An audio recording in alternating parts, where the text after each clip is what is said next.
Welcome to Elevate Springfield, where we will dive into strategies and stories that help you rise to your full potential. Each episode, we'll talk about how you can take intentional steps to elevate your life and your business while making a meaningful impact on those around you. Along the way, we're going to bring in the change makers from our community that are already elevating. We'll bring the actionable strategies, you bring the discipline and follow through, and together we can elevate Springfield. All right, let's go, Springfield. Time to 10x your life, your business, all of it. Time to crush those goals. Time to get after it. Let's go. You are listening to the Elevate Springfield podcast. Robert Farrell here, certified 10X coach, speaker, and mentor, here to bring you actionable strategies. You bring the discipline and follow through, and together we're going to elevate Springfield.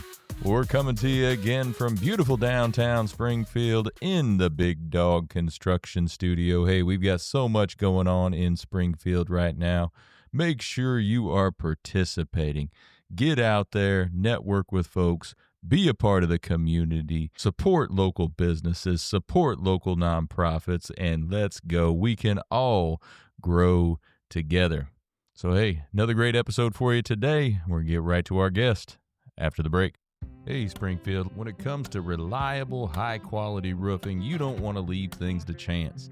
That's why you should reach out to Acosta Angeli Roofing, your local roofing expert, serving Springfield and surrounding communities. From quick, dependable repairs to full replacement, from residential to commercial, they are your trusted pros.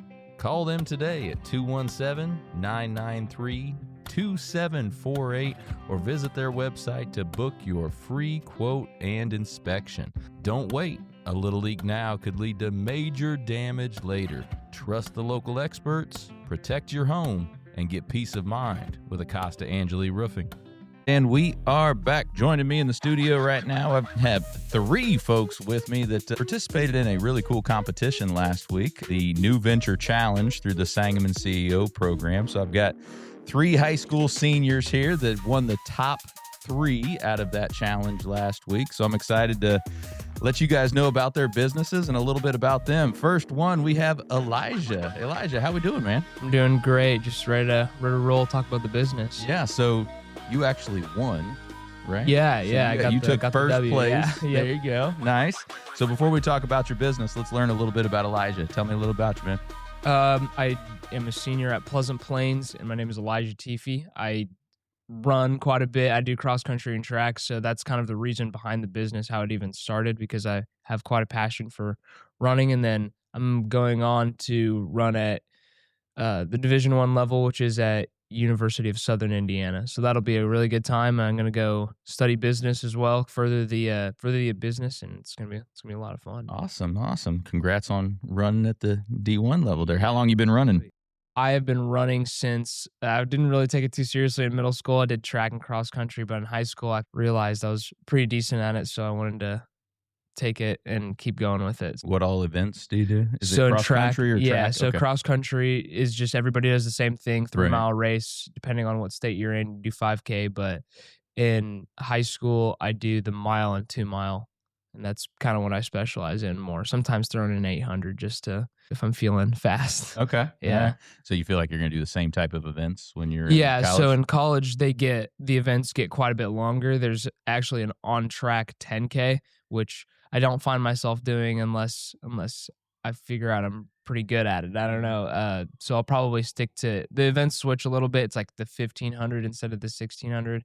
And it gets pretty complicated with it, but distances are about the same. Okay. Yeah. Awesome. Well, good luck, man. Yeah, it's going to be fun. Yeah. So, Sangamon CEO, why'd you decide to take the program? For those out there that don't know what Sangamon CEO, it's an entrepreneurship-based program. Really, seniors take it here in Sangamon County. School students from all over the area, from all the different high schools can take it. But why did you decide to do Sangamon CEO? Yeah, so my junior year, and honestly, actually, it started my freshman year. I had a buddy on the cross-country team named Nathan Dahl, and he took it, and he really enjoyed it. And then the year after that, I had a buddy named Jack Willenborg. He also took it and really liked it. And every single year, I heard good feedback about it, good positive feedback. And I was like, I might as well spend my time doing something and it gets me out of school for a little bit and also looks good on the resumes and everything, good experience, good connections and everything. So I only heard positive stuff about it.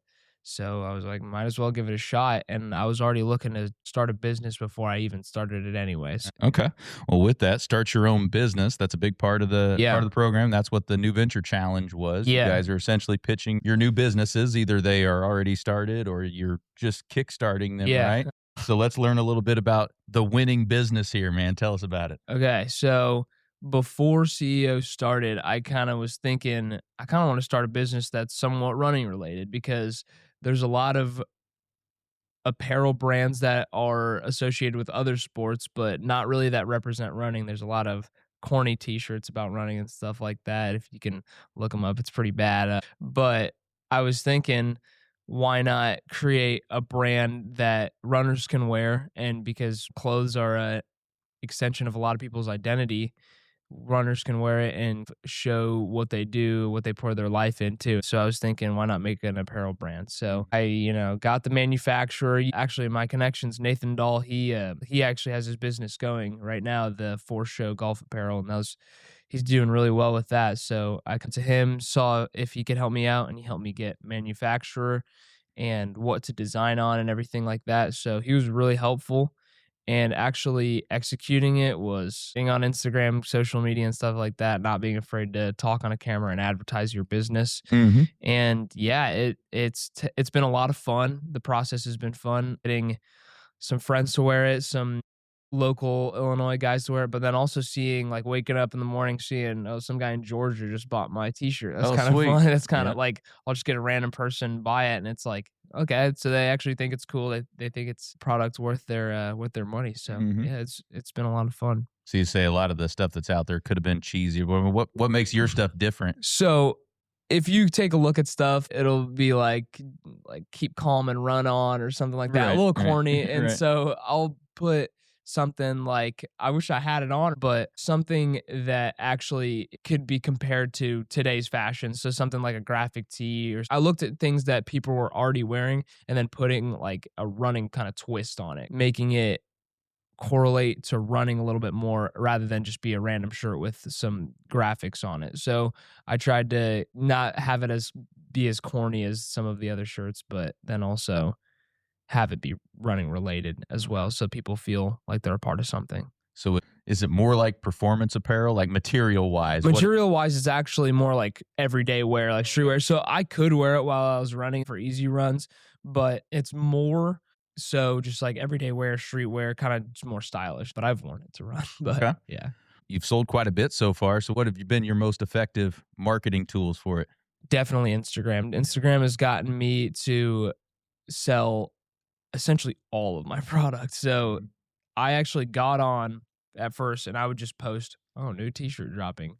Nothing. Nobody bought anything. I'm like, what is going on? And then Nathan Dahl's like, well, you actually got to show people what you're selling. Like, they Right. don't want to be like, oh, there's a t-shirt. Because everybody's trying to sell t-shirts. And then I got into more like explaining the story and got people's emotions behind it and showed runners like, this is something that you guys could be a part of. And once I started actually telling the story about it, I started getting more views. I started getting more people saying, oh, this is actually pretty cool.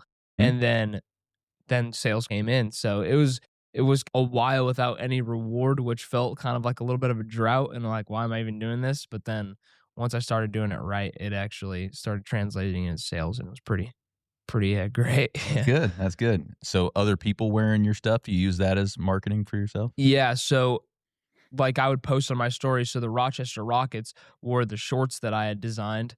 It was just a coincidence that I made a rocket ship design. And then 3 weeks later, the Rochester girls are going to state for cross country. So I said, hey, do you guys want, because there's a lot of teams look for fun, different jerseys for the state finals. And I was like, you guys want a 25% discount off of the shorts if you guys all buy them for the team. And we had one girl in the CEO class that helped me get that connection through, and they ended up wearing them there. So that was a good marketing strategy, and being like, hey, we have state finals teams wearing this stuff. Post that on my story. That shows that people are like, this is a legit brand. People are wearing this. You're going to actually get the product if you order it. So It was cool. It was that was honestly one of the cooler ones to see, just like a group of people wearing it and feeling like they're a part of something. That's what I intended it to be for. I love it. I love it. So we haven't said the name of the company yet. What is it called, man? Yeah, so it's called Speedies. I was thinking about it. I made the logo before they actually made the name of the company. I was like, I made the logo. It's like a pair of shorts and then little lines, and it's like moving forward. I was like, what should I call it? Speedies. That was just the name I thought. I was like, that has a nice ring to it. Yeah. So yeah.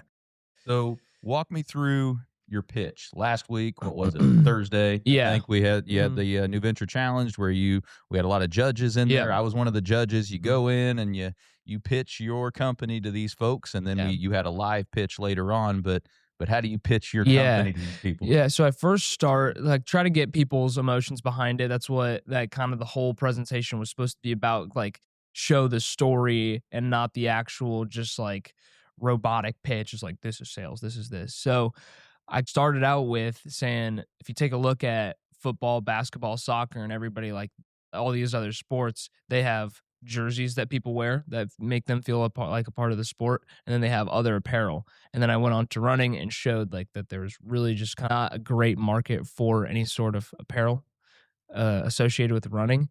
And then I had a slide with a bunch of the corny shirts that said like "keep calm, run on," and then like a bunch of corny shirts about like I run for fun and stuff like that. So I showed that, and then I got them the idea that running apparel can be more than just that. And what my process in designing it was, I had to show the sales, I had to show the way that I advertised it, which was mostly Instagram, and then the numbers were good to show the judges because my numbers have been pretty good on Instagram, like getting a couple 8,000 followers on there just in the span of like 2 months. So that's been good. Good. So after showing them that running didn't have something like that, I could show them my progress and how I got to where I am. I guess that was pretty convincing, and then the sales were pretty good. So I guess that ultimately got me the win. Well, congrats on all your success so far with it. Thank you. Appreciate it. What's the plan moving forward? You just said you're going to college. Yeah. So are you going to continue on with the business and go to college at the same time? What are you going to do? Yeah. So over this summer, since I have all day to actually work on the business, I actually took an internship with Nathan Dahl, as I talked about earlier, with his business for Show Apparel. And he said that would be very helpful for me to just be hands-on with a business that's actually very successful.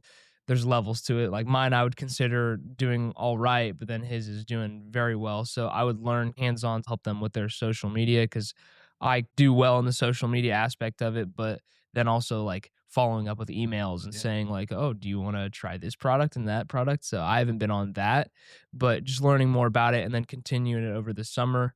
And then hopefully once I get to college, since it's more of a print on demand type of business, I don't have to keep a bunch of hoodies and t-shirts. Yeah, you're not having a stock of inventory sitting in a warehouse somewhere. So that's very nice. So honestly, there's really no loss for me to continue the business. So I will do that into college and see if the sport takes up too much of my time. If it does, I'll probably drop it and see if I can do social media and continue to do that for longer, because that doesn't really require a ton of different sets of skills, just talking to a camera and stuff like that. But yeah, no, continue the business as long as I can. If it's successful, who knows, making it a career if it gets to that. Yeah. There you go. Love it. Any advice for other young entrepreneurs out there? You're going to fail a ton of times and nobody's going to buy your product like right at the very beginning. Because a lot of people say, I got this advice actually from Nathan Dahl. He said, a lot of people are going to say, hey man, when it comes out, I'm going to buy it.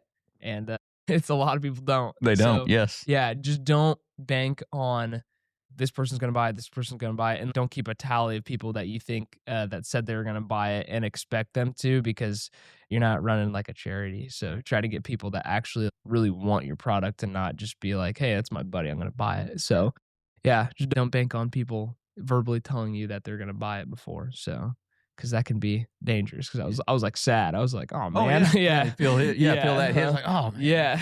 I was like, I worked hard on this. Yeah. But well, if somebody out there right now wants to go buy something, where do they go? Speedies.shop. Yeah, I kind of try to keep it simple. And it's on the Instagram. It's linked in the bio. And yeah, that's the website, speedies.shop. There you go. I'm going to go get me something. All right, I'm going to go see what I can find on All there right, that sounds works good for me. All right. Sweet. Well, Elijah, appreciate you spending some time with me. All right. Thank you. I appreciate me being on here. Absolutely. Well, we're going to get to the second place winner, but we're going to let Elijah get back to elevating Springfield. Yeah, that's the goal. There you go. Thank you. We'll Appreciate be right it. back.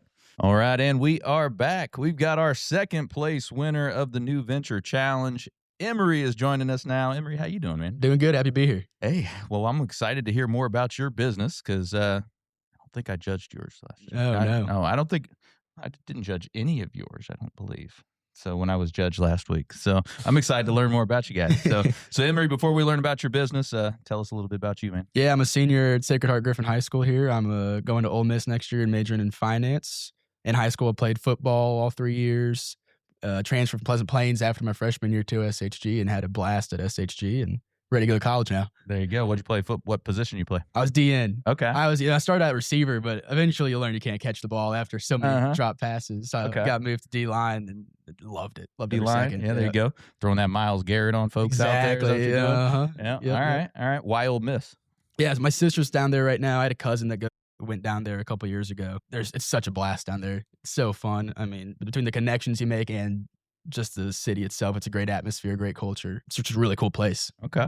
So I asked Elijah the same thing. Why'd you pick CEO? Why'd you do that program this year? I'm kind of lazy. I'm not going to lie. I don't have a great story like Elijah. It takes up 2 class periods, right? So rather than sitting in 2 different classes in the morning at school, I can come out here and meet some new people and meet some new connections. Don't have a final. Right. So I was like, all right, it sounds that, good. right? Yeah. Worst case scenario, I actually take something away from this class. Right. But that really was why. Okay.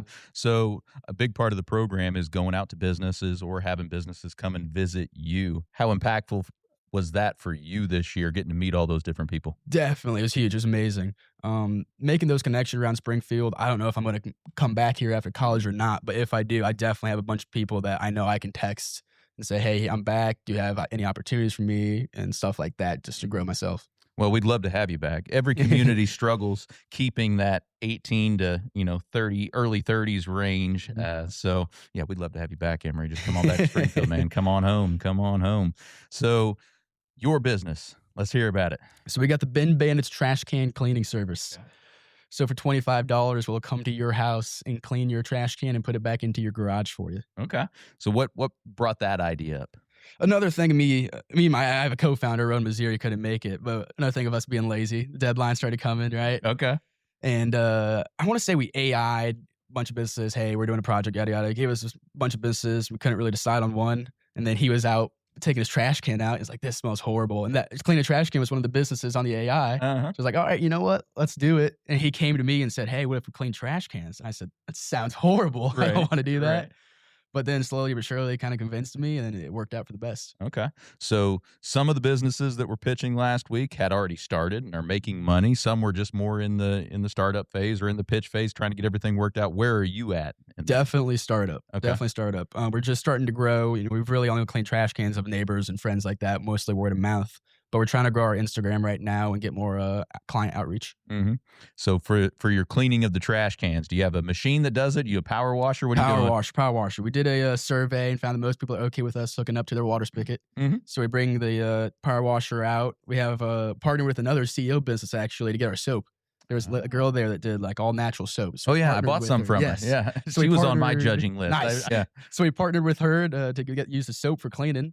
So we come out there, spray it down, apply the soap, scrub it out, get all the grime out of the bottom and put it back in your garage clean. There you go. Do you use that as a marketing pitch too? Not only are we cleaning it, but we're cleaning it with absolutely safe ingredients, absolutely. Right? For a good price too. Right, exactly. So $25 to get one can. One can, cleaned. All right. 40 for 2. All right. So how long does it take you to clean a can? About 20 minutes. All right.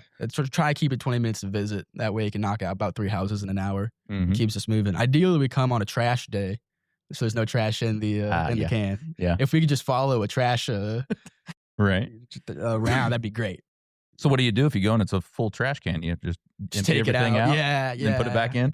Well, we might take it with us. We keep some bags on hand with us in case there's anything at the bottom of the can that we have to take with us. Ideally, we just go on trash day. Right. It'd be nice. You ever with what you've done so far, have you run anything weird yet?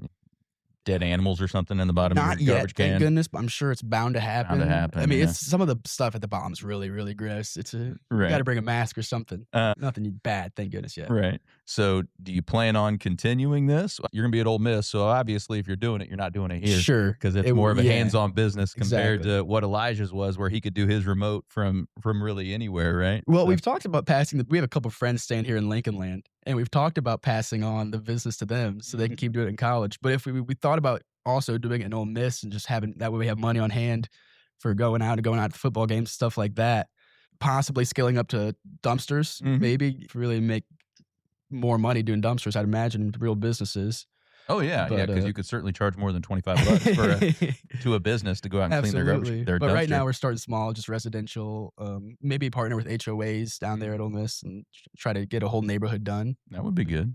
Yeah, because some of those big dumpsters behind businesses and restaurants and stuff, they can get kind of funky. get really so bad. they'd probably be up for having you come out. Yeah, that'd be a tough project. I'd need probably 5 pressure washers for that one. All right.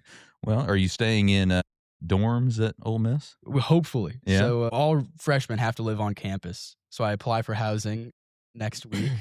Hopefully we get a good dorm, and I'm excited. Well, the reason I ask is we find the person you need to pitch to get all the dorm business. All you got is That's dumpsters true. and cans out there, man. That's a good There's point. probably a bunch of them down there. I guarantee it. So Start knocking on doors. that's right. Well, you learned how to do some of that stuff, right? Learned how to do the entrepreneurship Oh, side yeah. this year, so Oh, you yeah. can start pitching the right folks. What was your favorite thing about CEO this year? I got to say, meeting all the people. Yeah. It's really, really cool to see. We were talking about Nicholas earlier. He had us all download LinkedIn. Oh yeah. So now, every person comes talk to our class. First thing I do is connect with them on LinkedIn. I told you I work at a Illini Country Club. Yeah. So make a connection out there, add them on LinkedIn. Yeah, it's just been growing that connection. Plenty of People- connections out there for you. Oh, easily. So, Mhm. people I can message later in life when I need them down the road. Right. So speaking of LinkedIn, is that something people you guys' age even really think about? Did you think about LinkedIn before Nicholas came in and talked to you about it? A little bit, but more as a joke. Yeah. Come up to your friends, say, hey, connect me on LinkedIn. Right. But then now, most of my friends now have LinkedIn, right? Mm-hmm. And now it's not, go to college, not much of a joke anymore. It's actually, hey, you need use it for business. Yeah, you can make some real connections on there. Yeah. It's funny that you said it because I got some connection requests, maybe after Nicholas was there. Yeah, so I was yeah, like, I'm sure I guarantee everybody's downloading LinkedIn, and I'm starting to get all these CEO requests. It's a cool thing now. Yeah, absolutely. So do you post differently on LinkedIn than you do, say, on Instagram? Absolutely. Yeah, Yeah. okay. I try to hold off and refrain from posting too much on Instagram, especially business stuff related to school and stuff like that. But on LinkedIn, it's gold, anything related to school and stuff like that. Oh, yeah. Don't be afraid to post the business stuff on your Instagram. I man. might start to now. Yeah. I reposted our second place. The more people can see, I post all my stuff to Yeah. business pages and personal pages. So the more your face gets out Grow there the and your business gets personal out there, it's going to be brand. better. So Growing the yeah, personal brand. grow your personal brand alongside your business Yeah. brand. So, well, I asked Elijah the same thing. Any advice for young entrepreneurs out there? Don't be scared to do it. For us, we just did a presentation, but it's kind of scary to say actually do it. Mhm. It's the idea stage is fine until you actually get there and Right. start investing money and looking at the consequences of what happens if it goes bad. But Mhm. sometimes you just got to do it. Yeah, it's a lot of times it's the start that stops most people. Yeah, It's yeah. the taking that leap that they don't want to do. It's the getting going is what a lot of people struggle with. Mhm. So, yeah, don't be scared. Take that leap. That's what I got. Well, if somebody wants to get their trash can cleaned, which I might be one of those, it can get a little stanky sometimes. So where would they go to get a we're hold of you? Ben Bannett's Trash Can Cleaning on Instagram. Ben Bannett's 217. All right. You going to put up a website or anything? Right now, we're just on Instagram. Just You got to Instagram? DM us. Yeah, DM. All right. Yep. There you go. Well, appreciate you popping by and talking with me a lot. absolutely. We're going to let Emery get back to elevating Springfield, and we're going to bring up the third place winner right after the break. And we are back. We've got the third place winner of the New Venture Challenge from last week through Sangamon CEO. Sophia is joining me now. Sophia, how you doing? I'm doing great. How are you? Oh, fantastic. Thanks for popping by on this beautiful Springfield morning. Yeah, thank you for the opportunity. No doubt about it. So before we talk a bit about the business, let's talk about you. Sophia, tell us a little bit about you. Okay, I'm Sophia Surga. I'm a senior at Pleasant Plains High School, but I decided to graduate early last semester, so I attend Lincoln Land. I'm going to the University of Iowa next year and studying political science and international affairs. And then currently I'm interning with a local lobbyist, Liz Brown Reeves, because I'm really interested in that kind of stuff. So that's been a great opportunity for me. Awesome. So Lincoln Land, you're just doing gen eds and stuff. Get Yeah, some of that just stuff the out of the way. basics, everything I'll need to know for my major. So I'm taking a lot of political science and a lot of psychology classes. Okay. How'd you come across the internship that you're doing now? Well, actually, her son is a year younger than me in high school, and we've always been friendly with each other. And I shadowed her last year in like March, and then the college student that was supposed to do it dropped out. And so she needed someone on the fly and was like, just ask me. So, All right. There yeah. you go. So on the politics side, are you wanting to get into politics as in run for anything, or are you like more the back end stuff? I'm interested in all of it for sure, but it's one of those things where it's just day by day. You can't just say, I'm going to be president of the United States. Right. It's not how it works. But I'd be interested in maybe continuing a degree in law after college, or I'm interested in diplomacy or being a lobbyist. I mean, originally I wasn't going to stay in Springfield. Like I was the girl that was like, I'm getting out of here as soon as I graduate. Sure. But CEO and Liz, they've convinced me to stay here just because there's so many connections and so much opportunity in politics in Springfield. Yeah. So, And there's so many great people here. Yeah, It really definitely. is. So, and Yeah. you guys were able to meet a lot of those folks this year. yeah. So why did you take CEO in the first place? Originally, I had never heard of it, but my junior year, like right before the application closed, I was talking with someone and I was telling him that I was interested in politics. And he was like, oh, well, and being a lobbyist or something like that. And he was like, oh, well, have you heard of CEO? You should definitely take it.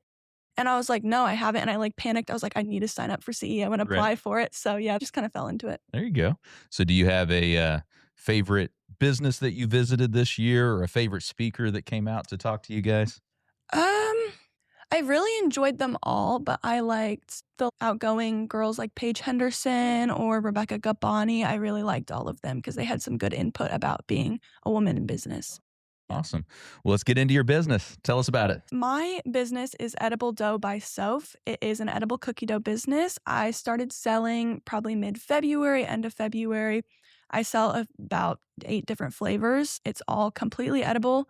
I decided to do it because I thought there would be a good market opportunity for it in Springfield because there's nothing like it and you can't just buy edible cookie dough somewhere. You can get it at the grocery store, but it's like one flavor and has a bunch of preservatives.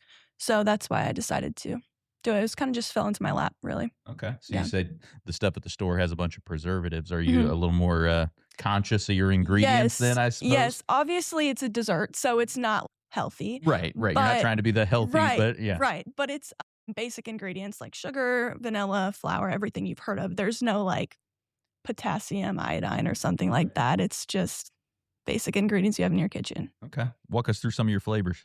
I have chocolate chip. My highest seller is a caramel crunch. So it has caramel bits in it. It's chocolate based and has pretzels. And then I do a sugar cookie with sprinkles. And then I have a bunch of random unique flavors like red velvet and Cookie Monster. I do a sugar-free chocolate chip for people with diabetes. So yeah, I have like tons of things. And I'm interested if someone wants to request something, I totally do a different flavor. Okay. So walk us through your process, since that being, those aren't going to be shelf stable forever, Yeah. right? So are you more of a made to order type business, or do you have stuff on hand, or you go to shows, or what do you do? I don't have stuff on hand just because I don't want to risk it going bad. So I have people typically order. I'll collect orders over a week or 2 weeks, and then within hopefully a week of their order, I'll fill it and deliver it to them. You deliver it personally. It's kind of a weird process. Like if I see someone at CEO that knows someone at SHG that goes to SHG, I'll give it to them and they'll take it for me. Or if I see them throughout my day. Yeah. Okay. So do you plan on continuing this? Well, originally, I was not planning on continuing the business after CEO. And then a lot of people have reached out to me and asked me to do farmers markets. So I think it's more so going to be bulk orders instead of the weekly order. Okay, there you go. The farmers markets would be good. Right, Like yeah. I do have you into local first. We have a market in the wintertime. Yeah, have a little table there. And Yeah. sell from there. Yeah. That'd be cool. It's definitely the goal. Yeah. All right. And you could work with a lot of different Mhm. restaurants or caterers and have that be a Mhm. part of it. Yeah. So cool. Well, tell us a little bit about your pitch. How did you pitch folks last week? I pitched on the basis that I was trying to solve the problem that all of the edible cookie doughs in Springfield were full of preservatives because I wanted to go for a very strong, well-known problem that I wanted to tackle because I thought that would resonate with people. So that's kind of what I pitched on. And the cleaner ingredients, even though it is a dessert, yeah. would resonate to somebody, Right. like me. I'm very strict on the Yes, ingredients and stuff. yeah. So and that sector is growing tremendously right Yes, now in terms definitely. of people aren't wanting all that junk Right. in their food anymore. Yeah, and the edible cookie dough market is supposed to grow and double by 2030 at $6.6 billion. So there's definitely a opportunity there, I'd say. Why is other cookie dough not edible? It's because there's eggs or there's baking products in it, such as baking soda or baking powder. And then the final hitter is whenever they use flour products like flour or cocoa powder, it can contain bacteria in it. So I bake mine to make sure there's no bacteria, kill all the bacteria, and it's completely safe. So you bake it first? I Okay. bake the flour. I bake the flour and right. cocoa powder if I'm using gotcha. it. Okay. Yes. All right. Yeah. I misunderstood. All right. Nope. That makes sense. It's a little difficult to understand at first, but yeah. Okay. So over the summer, are you going to hit this hard, you think, before you do more school in the fall? Or Yeah, well, I have nothing else to do. I mean, I'm a waitress, but that's it. So I probably will. Yeah. Where I are you like a to- waitress at? I work at the Granary in Pleasant Plains. It's like a little bar and grill. Awesome. Yeah. Cool. Well, any advice for young entrepreneurs out there? Well, if you're going to make a business, I think it's best to remember that you can't please everyone. At the beginning, I really, really wanted to please everyone and make sure everybody was happy. But I realized, if I don't have a flavor, I'm not going to go out of my way to make it for them just because that's the only thing they want. So just remember you have a specific market that you're headed for and you can't get everyone in the world to buy from you. There you go. So. But if somebody's out there and wants to buy some of that cookie dough from you, where do they go? Well, you can hit me up on Instagram. You can look up at Edible Dough by Soph, and then you can go ahead and DM me. Or if you want to use Facebook, you can look up Sophia-Serga on Facebook and DM me on there. There you go. Well, appreciate it, Sophia.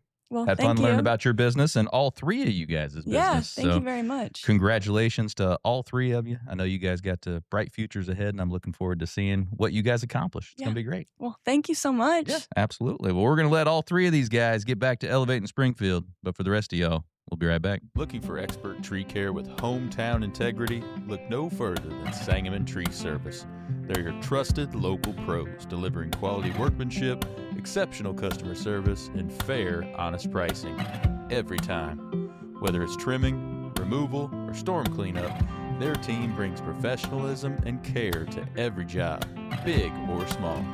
Call the name your neighbors trust, Sangamon Tree Service, or visit them today at sangamontreeservice.com. Sangamon Tree Service, rooted in quality, built on trust. Looking for personalized insurance with hometown care? David Hilst, American Family Insurance Agent, is here to help you protect what matters most: your family, your home, and your dreams.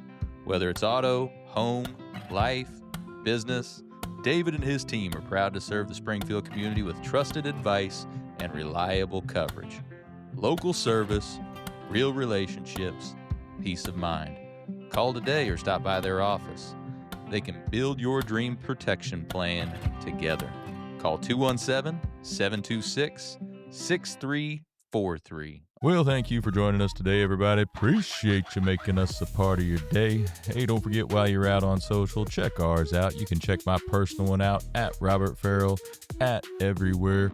Check out those Elevate Springfield pages, those Big Dog Business Coaching pages as well. Check us out over on YouTube. Give us a subscribe, give us a like or a follow on any of those channels. We would certainly appreciate it. So hey, take what you learned today. You bring the discipline and follow through, and together, that's right, y'all, we're going to elevate Springfield. Be great. When I first walked into Shudokan Karate Club, I was just looking for a way to get stronger, but what I found was so much more. Here we train in traditional karate, the real stuff, passed down through generations. Every punch, every kata has purpose. I've learned self-discipline, confidence, and how to protect myself. Not just in class, but in real life. It's not about being aggressive, it's about being prepared. This is more than a club, it's a way of life. Join us at Shudokan, traditional, powerful, real. Ki-ai!